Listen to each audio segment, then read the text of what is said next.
siyabelela abantwana benkosi enkulu ethi ebuhleni mama Nazareth.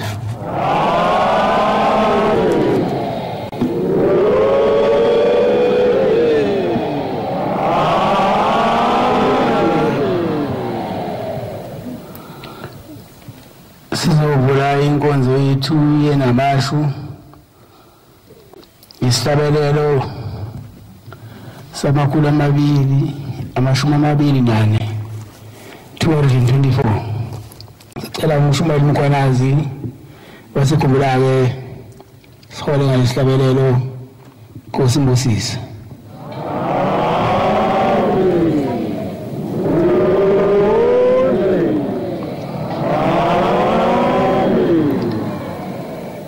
Inkosi ibusipha ngabangcwele.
Masikuke sithandaze. Amen.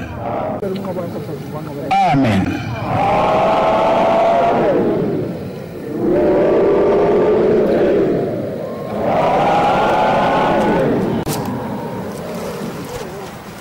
Lithuba uzonikeza inhla yaleli bandla inabashu enhla isuthi ukubifakaze ngemisebenzi emihle nemikhulu eyenziwa amakhosi alapha ebuhleni ivese lodwa lanele sinenditelane inkosi ngibusisa.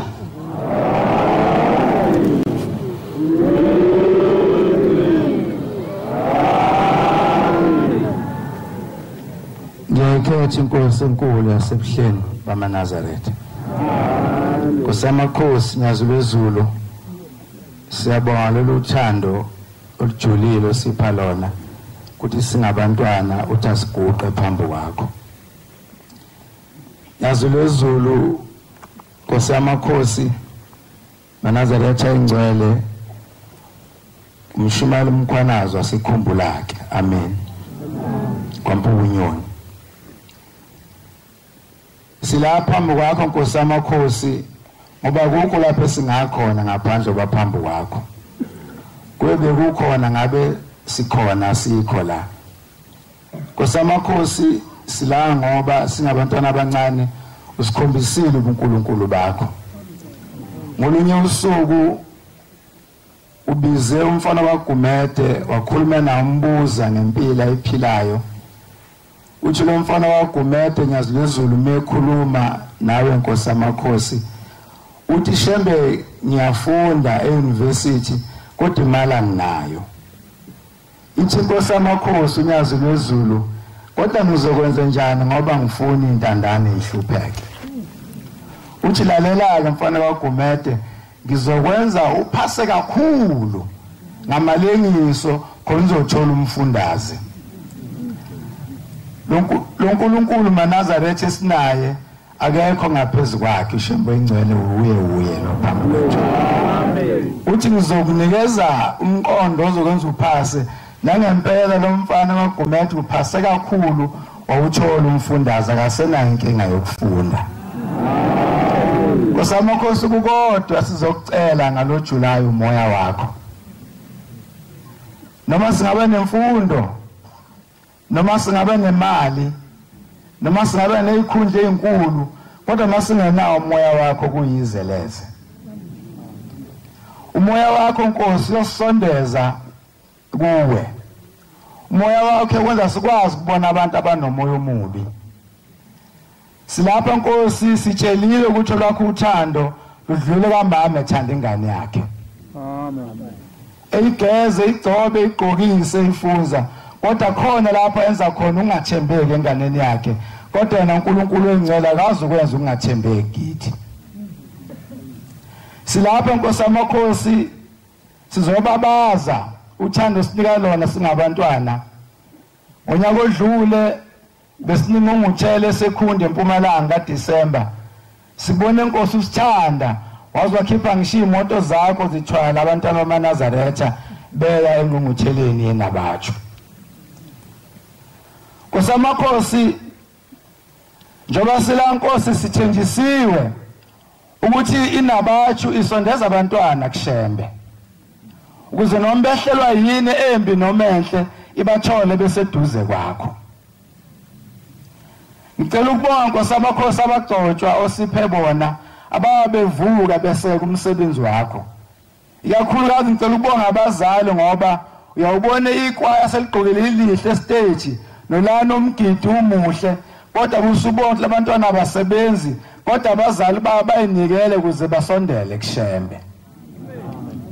Nyazulezulu ukhulume kakhulu elinda Ntonga besikhona ukhokhela ngendlela yokuyiphatha kulomhlangano sikuwa namhlanje. Sifisa Nkosi ukubonga ukuthi namhlanje inabatshu eneminyaka u29 ibheke ku30. Nakhona bekungelula kodwa sikhumbula le ntshumelo kalangaphumasikothe owathi Nkosi yamakhosi uNkosi kaleshonela umyeni wakhe. Inkosi eyikhohlakele yakubo yahlangana nomfowabo bendoda yamphuca insimi yakhe yamphuca imbuzi yamphuca imvu nenkomo. bakhona abafelokazi babhekene isimo esinjalo namhlanje. Umethi hamba lo mfelokazi enkosini, ithi inkosi ihlangene nalendoda ekhohlakele, bamlumisa ngangobhovu bamxosha. Ethi yabuyela ithi inkosi yamakhosi ngolunye usuku ethandaza lo nkosikazi, wahlabela wathi ngilolu hambo lwesizwe nenyembezi hamba nami mhlekazi. Uthi wathi mefike zamxosha induna namaphoyisa, yathi inkosi miyekeni lo nkosikazi sengimbona nje ebusuku ngilelo useyangihlupha emoyeni wami. Uthi miyekeni nangempela yamlungisela. Ithi inkosi yamakhosi ke Nyazulwezulu Thixo ingcwele wabe ithi inkosi yamakhosi nathi kufanele siphikelele sibe njengaye lo nkosikazi. Sifisela abantwana nkosi yamakhosi bangamaNazaretha athandwa nguwe hayi athandwa abantu. Njoba silahlukene phakathi umoya wakho Nkosi sifisela abantwana bengabikho umuntu abazomthemba nabazomthanda ngaphezulu kwakho. Ushembe kuphela odinga uthando oluthe xaxa. Ngoba uthembekile ngeza kujikele.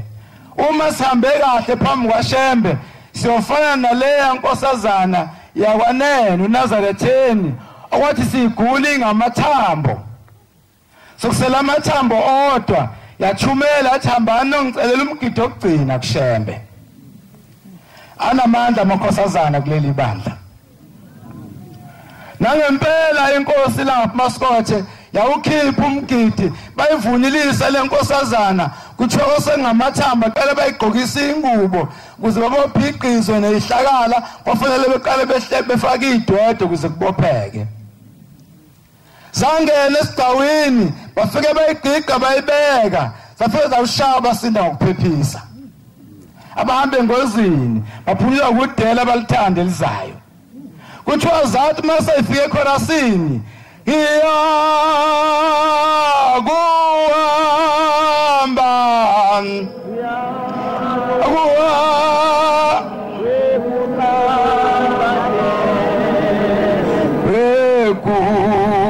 Kabadala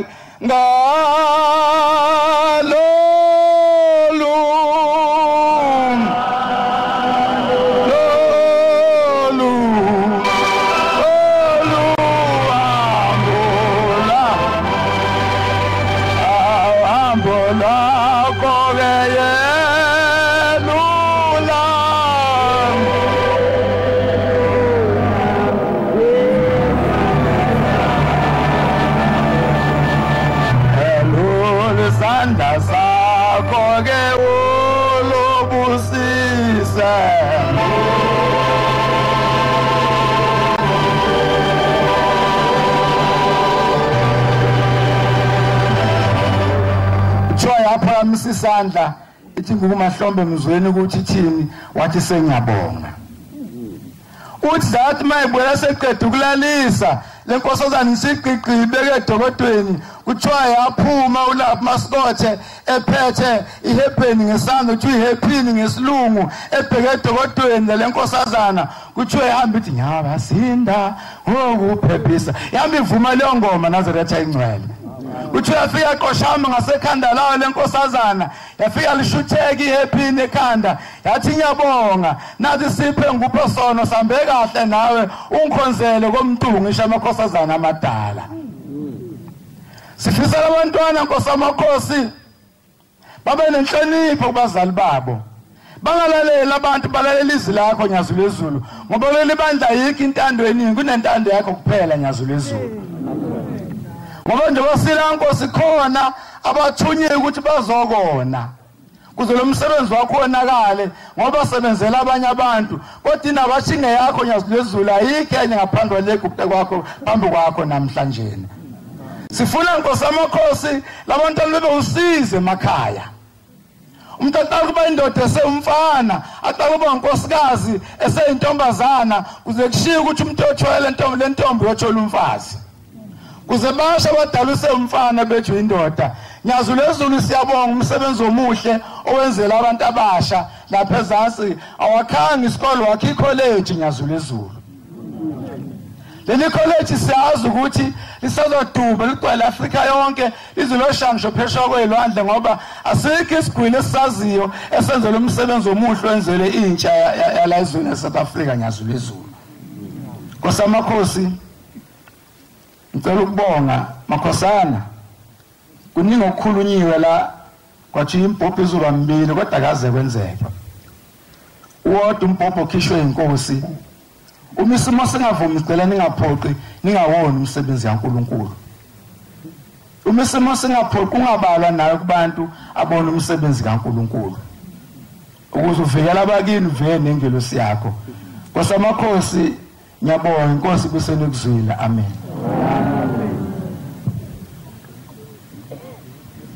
Ngicela ingikhethe inkosi enkulu yasebuhleni bamaNazaretha kunyazi lezulu. Bantwana benkosi, igama lami ngusabelo elesibili uSiphesihle ngokwabiye suke empangeni entambanane emdedele. Amen. Baba sibonga umsa wakho. Ngicela ukuhlabelela ihlabelelo 66 ivesi elesihlanu.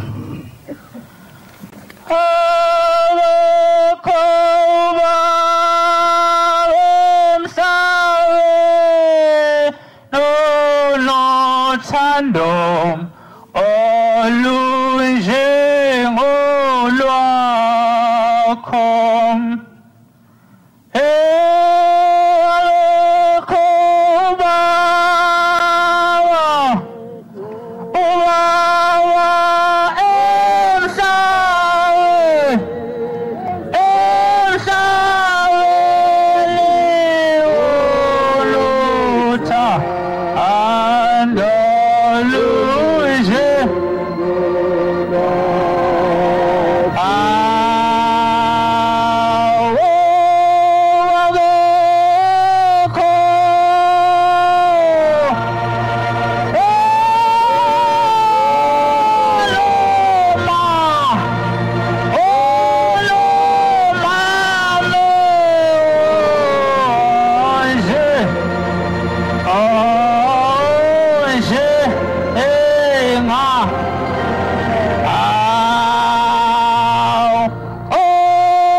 July 2017 isesibhedlela eSiphingo umfowethu lo ongelamayo wokugcina uyagula waseke eza enkosini ngicabanga ukuthi kwakulesithathu noma kulesine uza enkosini unyazi lwezulu uzobika ukuthi inkosi ngiyagula manje sekuze kwashaya isikhathi sokuthi bethi abangikhiphe ithambo elithile lomgogodla ngoba selizobolisa amanye. Uthi ke wathi mayeza enkosini aseyithi inkosi hamba uyothatha uvaselina ubusise ebese uma njalo ubilisa amanzi ufake khona bese uyawaphuza lo vaselina obusisiwe ngamanzi afudumele. Wawuphuza ke lo vaselina obusiswe inkosi wase washaya usuku lokuthi hambe ohlinzwa. Uma eyohlinzwa udokotela wathi ma evuke ekseni uthe uma eseya kumafayela abantu azobahlinza uthi kwangena indoda egqoka umjivo obomvu we-graduation nesigqoko esimnyama yangena ngewindindiza njengenyoni. Uthi yathi mangabe ingena le ndoda yangasho lutho yavele yaqonda straight kumafayela yafike yaliphenya ifayile yabuza ukuthi uyamazini lo mfana na. Wathi udokotela kangimazi uthi ke lo mfana sesikhulumile nithina boshembe nenyanya zakubo abakubo bangasekho bathi akangahlinzwa.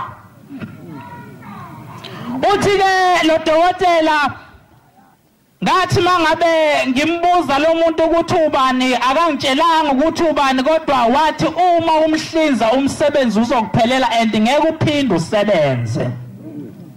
Uthi yathi mayiphuma ibheka lena kubhale ukuthi shembe ngemuva. Uthi ke lo dokotela mase ngifonela ntambama uthi bekufanele ngihlinze umfowenu manje kwenzeke ukuthi nokuthi manje ngilenkinga yokuthi la esibhedlela angikwazi ukubhala lento ngoba ngeke baze bayikholwe. Uma into engenzeka umfowenu ubhale wena ukuthi wena umuntu oyinext of kin yakhe ngakho ngicela ukuthi kube wena othi nina njengomndeni anuvuma ukuthi ehlinzwe ngoba le mina ngiyibonile ifana nenganekwane esibhedlela. Khuluma ngendaba kaShembe nothando. Kodwa manje lolu thando ngaka maNazaretha luyasehlula Nkosi siyakukweleta. Asazi Nkosi ukuthi ukhokhelwa ngani ngoba nokunikela owathi kusumuntu ezulwini kuyasehlula. Yasho njalo ubaba wakwaMhlongo ikhehla lakwaMhlongo ngakithi eMdedele likhuluma indaba yalo lesomfana lithi ngangibhukude emadlanzini ngiwumfana lithi ngangade ngiluse inkomo thema ngelusile lase lishisa ilanga. Uthi mashisa ilanga sengiyeke inkomo ngahamba ngayizibene emadlanzini ngafike ngabhukuda. Uthi ubaba wakwaMhlongo bangabe ngibhukuda uthi mangabe ngibhukuda uthi ngangena kokuqala ngezwa amanzi engesinda ngiphelelwa amandla. Uthi ngangena kwesibili kwaba yiso leso uthi ngangena kwesithathu uthi ngathi ngiphuma kwesithathu ngabe sengishawa izululwane sengizwa ukuthi ngeke ngisabuyela ngavele ngahlala ngaphandle kweziba ngagqoka ingubo ngahamba. Uthi kwathi kushona ilanga uthi lathi kushona ilanga uthi kwathi la ngaphansi esiswini sami ngasembandleni kwase kusontekile kunembobo khona kunomgodi.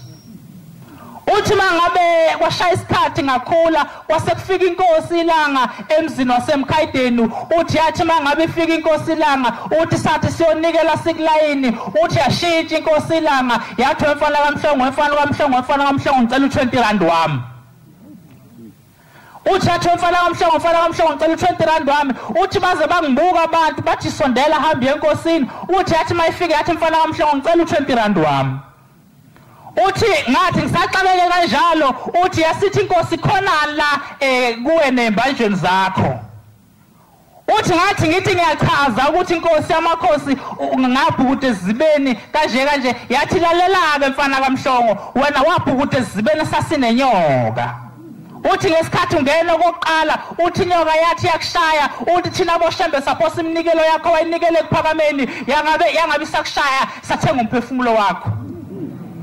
uthi saphinda futhi wathi angena kwesibili sathatha iminikelo yakho sayiphosa sathenga umphefumulo yakho yakushaya ingasashayi singasakushayi kahle ithi ke inkosi ilanga kulokhu kwesithathu mfana kaMhlongo sabona ukuthi emnikelweni yakho yonke khona wayinikele kuphakameni iminikelo ka23 iminikelo ebizwa inkosi ayisanele ukuba ungasindisa umphefumulo wakhe enyokeni ithi ke mfana kaMhlongo thina sabe sesithatha thina boshembe sathatha u20 wethu sagcwalisela sathenga umnikelo umphefumulo wakhe enyokeni ithi ke inkosi yasekuphameni mfana kaMhlongo ngicela u20 wami ngoba thina boshembe ushembe akaqeletwa kodwa namhlanje eManazaretha intsha yakuleli bandla kayiuhamba u23 intsha yakuleli bandla kayinikeli nabantu abangasekho emhlabeni ngaye bayinikeleli eyathi inkosi ilanga unkosikazi kaKhawula njengoba wayibulala nje kwashaya isikhathi yahamba yomcinga yamfica ejele lobumnyama ithi kodwa waficwa enesibani khona mangabe bembuza ukuthi wena lesi sibani usithathaphi uthi lesi sibani mina ngisithatha kumnyeni wami ngoba uyahamba yonginikelele ephakameni uthi kodwa uma naye sehlale isikhathi eside enganginikeleli nami ngiba sebumnyameni njengalaba ngigqume kanye nabo ngikhale kanye nabo ngakho ke eManazaretha ngiyacela uNkulunkulu wasekuphakameni ngiyacela nyazi lwezulu ukuthi usiphe uthando lokukuthanda usiphe inkosi ukunikela usiphe ukugcina izwi lakho Thixo wena ukuphila uthena emzini wasethuthukeni isifo esiphumile sikhulu kakhulu abazosinda abaxolwe ngobisi ekhanda ngakho Nkosi siyacela ukuthi lolo bisi kube olwakho kube wena osixolayo usihlenge emalangabini inkosi busise likuzwile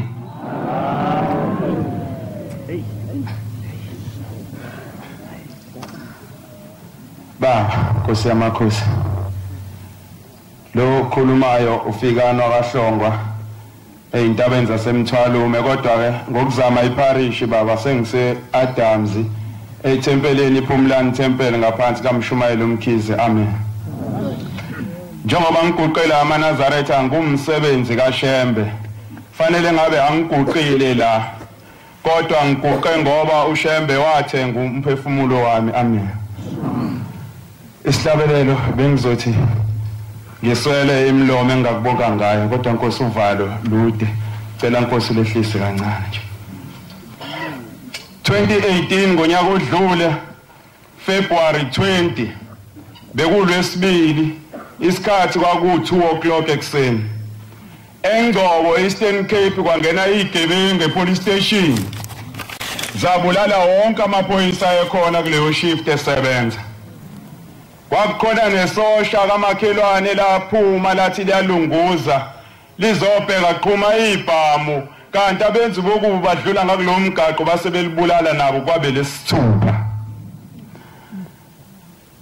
kuthi ngolosibili masifike ekseni emsebenzini kwenye ama-unit engikuyona uthi umphathi phuthumane eNgcobo konakele ngifuna abayisihlanu abazoya khona njengoba ngiguqela amakhulunywa ngephoyisa elasinde eNgcobo yimi lo ngasindiswa unyazi lwezulu amen ngoba ngizonqamulela nje emsebenzini onyaza sithe masifike eNgcobo isiteshi sonke sasigcwele igazi nezidumbu zamaphoyisa aphume yomsebenzini kanti sewilanga lokugcina kwasetshenzwa aManazaretha kuthengo lesithathu ngikhuluma umfundisi wakwaphatha indaba yokuthi khona intambo exhuma kuShembe kuthengo lesithathu ngangihleli ngezikhathi zantambama ngezwe ukuthi lele ubuthongo ngase ngizumeka ngabona ngathi sikuyona le ndawo esikuyona aManazaretha sikizulwini la ngabona inkosi unyazi lwezulu liphuma liqeda kunikelisa ligijima ngacabanga izinsizwa zami ngathi angigijime nami ngiyocela inkosi yavele yangena ngaphakathi kwakhona wayekhona wathi celani inkosazaneni yongicelela kubaba ukuthi ngicela ukunikela kwaphuma inkosazane ngaphakathi seyiphethe isibusiso lithi izwi lenkosi hambani kodwa nibuye ulwesithathu njalo hawu mangiphaphama hawu kuShembe uthi asambe sibuye kanti kiwapi Kwasetshenzwa amaNazaretha ngolwesihlanu wangena umkhosi ukuthi hayi nangu umkhondo usikhomba esontweni iMancoba 7 Angels Church la igebengu eyibulala amaphoyisa wonke zathatha ibhamu zonke bezike police station zathatha imali yonke lazikhona. Sahamba amaNazaretha imoto engangikuyona sasibane sathe masifika sasesichitheka sangena khona la sasesigada sasesibabiza bonke laba babengaphakathi sifuna ukuthi siqale umsebenzi. uShembe uyinkinga meza kuwena amaNazaretha yonke into iyasuka. Nganginabafowethu ababebathatha sasimene nabo sime phambi komnyango ngikhumbula omunye ngimtshena ngithi mfowethu ungangeni kulendlu ngoba impi ngathi inkulu kulendlu asikade simela ngaphandle sibabize sime ngakhona. Kwaseqhuma ibhamu endlini engezansi zibasuka washona khona kanti uShembe usesusa wonke umuntu ufuna kusale mina. amaNazaretha unyazi lwezulu langibamba ngezandla ngikhuluma ngwanekwane. Wathi kusenjalo amaNazaretha ngase ngibhekile ngazithola sengingedwa ngibhekwe iminyango emithathu eneyinkunzi ezibulala amaphoyisa ayisithupha nesocial lodwa. Sangibuka le insizwa aqala amehlama abamakhulu aqala nawazi abamakhulu ngabona ukuthi hayi sekuzogejwana ke manje. Waseqala kwasekuba ugage aseziqhuma ibhamu zashayana basebengishaya bangilahla phansi. Inhlamvu yokuqala yangena ngala kuleli thanga lesinxele yaphuma ngala eyangilahla phansi yangena kuleli ngala la right yangilahla phansi. Ngabona ubumnyama ngibange ngisabona lutho. Wathi kubona lobo umnyama ngisalele lapho ngezokuthi thatha zishi inhlamvu yabuya kancane ingqondo yabuya kancane ingqondo. amaNazaretha hayi wafika uNkulunkulu lafika unyazi lwezulu sengilele phansi. Lafika unyazi lafika ngithinta emahlombe laselingithinta ngasengigaqa ngilandela ngigaqa ngomlenze ongasekho nqamukile ithambo. Ngasengigaqa ngayilandela inkosi ngafika kwakhona imoto ngathi ngifaka ikhanda ngaphansi kwale moto langangena manje kusithi umakalapha hey ngathi ngisapaquza yangibamba la ngaphansi kwama amaNazaretha vele ihlasimula igazi. Yangibamba lenkosi esiguqe phambi kwa mangabuze kuShembe ola ongakholwa ulahlekile sowufika ekhaya yilazi gawulo zibekwe khona la. Ngilizwa langithatha unyazi langihlalisa ngikhuluma ngabantu ababe 5 meters away kumina ngababuka umlilo uthi ngathi hayi phela labantu bayangidubula ngasengiphakamisa yami insimbi nami ngithi ngiyagadla wathi uShembe yima ngeze ubuhlungu engakaze ngibuzwe empilweni yami. Ngasiyeka isibhamu ngasidedela phansi kanti uNkulunkulu ufuna iThembongo ukhafula imvula wayiphuza ayikhafula phindwa ayiphuza ayikhafula phindwa ayiphuza ayikhafula wayekhafula kanjalo inhlamvu. Kahlala umlilo ngibuka angikhulumi ngengwanekwane ngeimfunda makhwela khuluma ngabantu ababulala amaphoyisa wonke police station. Sangihlasela le insizwa sangihlephula ngiyibhekile yaseyibuya inkosi labuya unyazi lwezulu amaNazaretha langibamba ngaphansi kwamahlombe laselingihudula lihamba nami mangabuka estabheni sepassenger emotini la yongidlulisa ngaphambi kwemoto ngaze ngayosithela inhlamvu yokugcina lela iqakaleni yangena umzimba sowusithele sekusele yona. Yasengena inhlamvu yokugcina ngasengikhumbula ngathi Shembe uthi asihambe kodwa sibuye sengihambile ke inkosi ngicela ukubuya. Ngahlala khona lapho hayi amaNazaretha hayi yangihlula le ndaba. Nkosi yamakhosi nyazi lwezulu khona baba bagijima nezinhlamvu emakhanda owabenzela okukhulu ngaphezulu kwalokhu kwami kodwa baba basekho la. Ngicela into eyodwa Shembe ziningi izinto ezinhle emhlabeni kodwa Nkosi ngicela ukufela esandleni sakho. Nkosi kusisenixwe.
nomhlaba Thixo wakithi ebuhleni ngiyakhetha inkosi enhle uNyazulezulu amen umfana kaZungu lo usiphiwe igama kulelizwe laseNdwedwe esigodini saseMangangeni ngokomsebenzi inkosi ngibeke eGoli amen ngizodla ngigijima okwenkomo siyovalela novalo lumawala lapha inkosi yezulu nomhlaba silapha eSunCity ejele la shumala khona ngesabatha njalo ngelinye ilanga ngoSeptember ka2018 simasingena khona insizwa khona yakamabasa sinayo lapha ejele sabatha na inhlanhla yethu uma singena ngaphakathi sekhona unkosikazi lapha noma umama ngiyaxolisa Nkosi cela ukwesaba shemwence kujwayelanga ngihleli khona umama ngapha okulapha ejele lo mama uma efika ke uthi befundise babizana kanjalo lapha ejele bonke abantu befundise uma nibuya ngicela ukukhuluma nani sathe senze inkonzo yakho Nkosi saqeda sathe sibuya uthi lo mama befundise anginawo amehlabovu kodwa into engashele kuthenga lwesithathu kwangena ucingo kwathi umntanami uNtokoza abuya ngesikoleni uthi ngaphuma ngokusheshsha ngaye ekhaya uma ngifike ekhaya ngafika nobaba sambheka uNtokoza ngamthola manje ngifuna ukwazi befundisi bakwaShembe ukuthi uShembe wena ukhethwa kanjani ngiyinkosikazi mina esindisiwe uJesu ngiyamphila uthi kodwa ngifisa ukwazi uShembe wena ukhethwa kanjani uthi ngithoma ngabe ngifike ekhaya sambheka umntanami sayibhara esibhedlela sangamthola sayemakhazeni sangamthola kwalwesithathu kwalwesine uthi ngolosihlanu ngiyakhala kuthe ngolosihlanu ngabo 12 ngabuza malume ngani uyishephi uthi ngishiye gateini yasingena uthi wasebiza abantwana ababehamba nawo uNtokoza abafunda naye uma befika abantwana bathi mama sigcina uNtokoza edlala phezulu kwethangi lamanzi kuJojo uthi baba ugijimile wayethangini uthi shema gibela ithangi ivalo sivuliwe uma ifika phezulu kwethangi uthi hawu nkosikazi nangu uNtokoza emanzini uthi ngikhalile abafundisi ngakhala kakhulu wena nkosikazi ungakhali gijima nomese sibhoboza ithangi uyaphila uNtokozo kodwa ngidida kuyena uyadlala ethangini phakathi udlala lapho njengenhlanzi emanzini angimazi ukuthi udlala nobani gijima uzalibhoboza ithangi saliginga sayisikhipha ingane uthi bengani iphuma abafundisi ize kuthina ifuna ukukhala ibuyele ethangini ithi mama lapha kunomkhulu odolose imnyama nomjini nejazi elimhlophe likebhuke phambili lapha uthi ngihleli naye songa lwesithathu uthi bengiphudla ngihleli naye uthi ma uyanithanda nami uyangithanda uthi bafundisi sigijimile sayithi abafana abantu abangakhola abaNazaretha abakhola enkoleni bafana namafoto onke baba benu uthi basebayikhomba bakhomba inyanga yezulu imtshela mhlawumbe indaba imhlaba samila wanzi nethanda basemhlabeni uthi bathi nangu uthi uyena lokuthiwa wesine owesithathu ubona loGoli ngo2018 ngoSeptember indaba izolo ehleli noNtokozo for 3 days emanzini yazi loZulu uThixo uma sesitimela inkothi engehla bafethu uma sesitimela ngolunye usuku sengena insizwa ekseni uma ingena lensini ifakile emnyama uma singena ngaphakathi ithi lensizwa abantu baShembe sikhathele umsindo wenu ayikho lento yenu yithi umuntu lona yasidonsa ukuthi ifoto lakho nyazi loZulu uNkulunkulu ohlomhlala 3 kuApril 2011 waphela Nkosi kithi wasidonsa ifoto lensizwa yasilibamba yathi umuntu lo ayikho lento yayisisha Nkosi zakho ngoba zathi wasinikele ebuhlungu beyijazi zethu sathi mabukhitsha ubuhlungu mazo sahamba isitimela selibheka eNew Canada lensizwa uma ilapha phakathi yasekuthatha ifoto Nkosi yasithatha newspaper yasigoda Jehova yasikuphinda lapha yakhipha umentshisi sibuka yasikipha umentshisi Nkosi yezulu nomhlaba yasilayitha uthi lokuqala yathi umuntu lona ayikho into kaShembe abantu badlala ngathi yasikipha lokuqala yasilayitha langavutha uthi yanqapha yacisha yaletha linye langavutha kuthe uLotheni wesithupha hayi nyaziweza ngicela ukwesaba Nkosi ngikhwele kuwe Nkosi kunyanga yezulu ngicela Nkosi ukwesaba Nkosi ngingabazi kuze kufike ukufa nomndeni wami Nkosi ungangabazi yesithi lensizwa uma isuka lensizwa yasakhetha uTotheni lesithupha yalikhipha lesithupha yasiqala lensizwa uma liphuma uthi lesithupha ngoCalifornia yakhipha ifoni ukhonfirm abasasinaye ulapha emuva yasikhipha ifoni lensizwa yasithi angibuza uthini yilo ngitshela yona yilo ngitshela yona wayitshwa ngitshela lonto yathi abantu bashamba kanti njani injalo manje yabiza ufakazwane yathi umabuza uzana ukuthi wenze njani ithi hayi umuntu washembe unjalo manje unkosikazi uyafona ekhaya uthi akasale sibala sesisekhaya ulizilo lizithupha sayisha zonke ngesikhathi inkosi ucishe sitima livuthisa ekhaya ngesikhathi sitima livuthisa ekhaya ngiyabonga Nkosi yezulu nomhlaba Nkosi wena ukuzwile amen Frigile olandelwa izizwe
Nkosi yezulu nomhlaba uNkulunkulu wangempela nyazi lezulu usanele impele lo Nkosi emzinto ethempeleni ivela bahleke abanye bangazi ngo legend Nkosi ngilapha eNanda ngokuhlala uNkulunkulu nyazi lezulu okoqala Nkosi engicela ukusho umnikazi weinto zonke ngibongela Nkosi umsebenzi omkhulu esubonile izolo ngena phakathi komuzi wasebuhleni intsha Nkosi yaseNanda namaphethelo iletha inkomo Nkosi ebesizozicelela ngayo besilethela Nkosi umhlaba wonke yonke intsha ngoba obaba Nkosi bakhuluma bathi ulangaphuma Scott wakhuluma wathi ubumba lokwakha abantu abalungile basezulwini seliphelile sekuyozalwa abantwana basengayo ukuzwa abayophikisa abazali babo babe ngamahlongandlebe wathi Nkosi bobe bakhiwe ngobumba lasesihogweni nentsha Nkosi ihlanganisile Nkosi umnikelo bengayikhulumeli iNanda namaphethelo yodwa beyikhulumela yonke nabashiyo nyazi lezulu ngicelela Nkosi sibusiso kuwe ngicela Nkosi uma kuukuthi thina sabantu abanjalo abakhiwe ngalelo bumba usenze ongenani Nkosi sibe yilabo bantu akhuluma ngabo esiqini sakho sesibili wathi bangosithandiwe wathi osono kasibalwa kubo noma ngathiwa benze isono sini makube dlula Nkosi emhlabeni bayibangena izulwini Ngenye imini bantwana basezulwini kwake kwafika intombi yakhona lapha endaweni izobika enkosini inyanga yezulu umshayi wezikhova ezimbili washa uKenneth nomkakhe uGroli. Ithi-ke le ntombi baba angisilo Nkosi Nazaretha ngize lapha kuwe Shembe ngiyezwa Nkosi ukuthi uyabasiza abantu ngicela Nkosi nami ukuba ungisize. Nkosi sengineminyaka ngaqeda Nkosi isikole kodwa umsebenzi kangiwutholi. Ithi inkosi inyanga yezulu ngabe sengimbuka ngimdabukela lo mntwana. Nathi Shembe nyazi lezulu uNkulunkulu wethu sicela Nkosi mawusibuka Nkosi usidabukele. Sidabukele Shembe oyingcwele singaduki. Abantu namhlanje Nkosi bayaduka bakuboni. Kukhona Nkosi abathi bayathanda Nkosi kodwa kuyindebe zabo kuphela ezilingisayo. Ngithi Nkosi mangiguqe lapha ngifikela Nkosi usizi. Ngikhumbula Nkosi uJuly ka2011 Shembe kuyizinto zinzima phakathi komuzi la khona kwaqhamuka khona incwadi ezinde amaheheba zithi awusiye uNkulunkulu zithi ungaqoka umjiva phakathi komuzi. Kwathiwa Nkosi ungabusisi imgidi. Kwathiwa Nkosi ungayabi inkonzo ngoba umuntu. Bayisabeka babatho mama ngeke kwenzeke lo zathi lo uNkulunkulu mangiguqe lapha Nkosi ngiyavuma ngenhliziyo yami ejuleni kwawo ngithi baba uNkulunkulu nyazi lezulu akekho omunye. Nkosi ngiyathanda Nkosi ukuthi Nkosi noma isimo sinje Nkosi ukhumbula abefundisi bakho namakhosi Nkosi yamaqadi. Khumbula Nkosi abafundisi bakho kunomfundisi owama ningithethelela ukuba ngisho Nkosi isibongo sakhe wakwami uShozi ngesabathe lokuqala mhlawumbe nani ngekho kumele sinikhumbuze. Wami umfundisi uShozi izinto zizimbi phakathi komuzi. Wathi uShozi maNazaretha hlalani nilinde wathi nibheke lapha estezi wathi khona imambe ezoqhamuka lapha iza nophaphe wathi wonke umuntu akahlala ngabasanyakaza izinto zizimbi phakathi komuzi. Wehlale huba ingoma ethi bathi yebo sizibonele sesikholwa ngempela yaseyiqhamuka into esezulwini sasingayazi yaza ngathi ayisathanda ukuze thempeleni yayafika yama epulpiti yama yabheka ngapha emakhosazaneni yabheka inhlansuthi yabheka omama yathula into esezulwini yasishaya isimane esincane yabusisa yathi Nkosi sibusise kwasukuma inkosi endala yasemathuneni yagiya yaziyama ngomlenze owodwa. Mhlawumbe uhlezi nathi unyaza uyangabaza uNkulunkulu lo kwala kithi kunensizwa yakamkhize uma wayo uphethe omama basecibini lensizwa lena izaliwe yakhulela ecibini lensizwa lena ayikazi ibone seloke yazalwa ihola impesheni yokuthi ayiboni kwase sekufika uShembe kuye ebusuku lo mama wayesethi mama kunethempeli lasevela bahleke lapha egqumeni wathi hamba lensizwa yakhe yofika ibone khona yaseyithatha lo mama yafika idonswa ngesandla lensizwa indala ineminyaka engaphezulu ko40 yaseyifika ingene ethempeleni lasevela bahleke yaseyithandazela umshumela umsani yaseyithandazela lensizwa kwathi kusenjalo abantwana abahle basezulwini yaseyibuyela emuva kwahamba isikhathi yabusisela amafutha namanzi yayisiwagcoba lapha emehlweni kwawuphila kwawo lensizwa sukuma ngonyazi lethu la ibonga inkosi. Abantu abahle basezulwini sengihlala phansi insizwa zenhlanzeko lensizwa lentokazi le eyafika enkosini inyanga yezulu yathi baba umsebenzi anguthola ithi inyanga yezulu hamba eThekwini wofika lapha yana toilet eBria wathi kunomuntu wami ngizomthuma ukuba azokunikeza umsebenzi yasiyaya le ntombi yahlala lapha eBria kaze afike lo muntu obekade elindiwe kwathi lethi ayisibona kungena umuntu engene toilet yathi mangabithi thiyambuka lo muntu ayimazi wayesejomba wangena waphinda waphuma futhi lo muntu yayisibuza ukuthi uboneni lapha phakathi yathi le ntombi mina ngeke ngangena ngabona isidumbu somuntu silele phansi wena njengoba ungena nje uphuma ubonanga umuntu lapha ithi le ntombi angizange ngibone umuntu sahamba isikhathi wangafika lo muntu othunyiwe ukuthi uzoyinikeza umsebenzi kusho inyanga yezulu yaseseyihamba le ntombi ibukela lapha ebuhleni yafika enkosini inyanga yezulu yathi baba ngize lapha kuwe Nkosi ngesonto eledlule ngithi ngiyafika lapha yana ngithumele khona ukuthi ngizofike ngithola umsebenzi akaze afike nomuntu othe uzomthumela nginikeze umsebenzi ithi inyanga yezulu mntanami ungenile yini ema-toilet ithi le ntombi baba ngenile ithi inyanga yezulu boneni ithi le ntombi baba ngabona isidumbu somuntu silele phansi ithi inyanga yezulu mntanami uye umuntu obekade ezokunikeza umsebenzi lowo. Ithi le ntombi baba kanjani umuntu ofile anginikeza umsebenzi. Ithi inkosi inyanga yezulu mntanami wena wakhipha ingane wayibulala yiyo le ngane yenza ukuthi umsebenzi ungawutholi ikuvalele zonke izinto zakho ngeke uzulungelwe lutho. Yasesayikhala le ntombi yathi shembe ngenze njani yasithi yakubashumayeli bakweluleka ukuthi uzokwenza njani yenza njalo le ntokazi baba iyathola umsebenzi inkosi nyazi lezulu ngiyabonga shembe khula nginciphe baba. Singazwi lakho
siyabonga ukufakaza ubuhle bomnandi sikuthole inhle esuthini osizibambisisa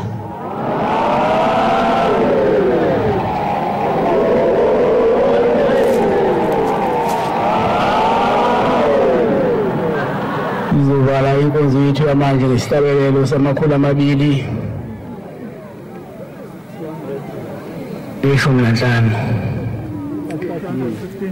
sizocela unkosana phila ngezwi ingcobo basiphatheni yasolo ngalihlabelelo Nkosi Mbusisa.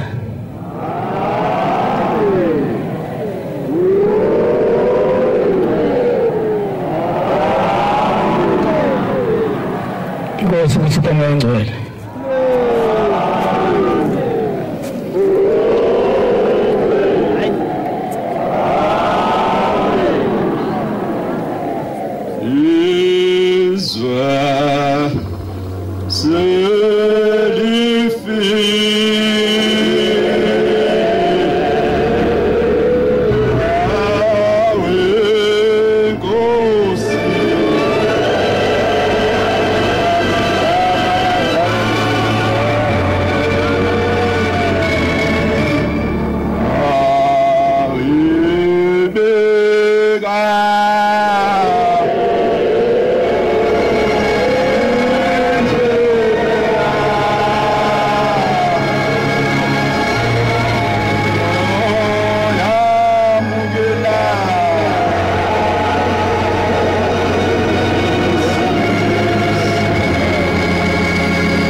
Asibonge.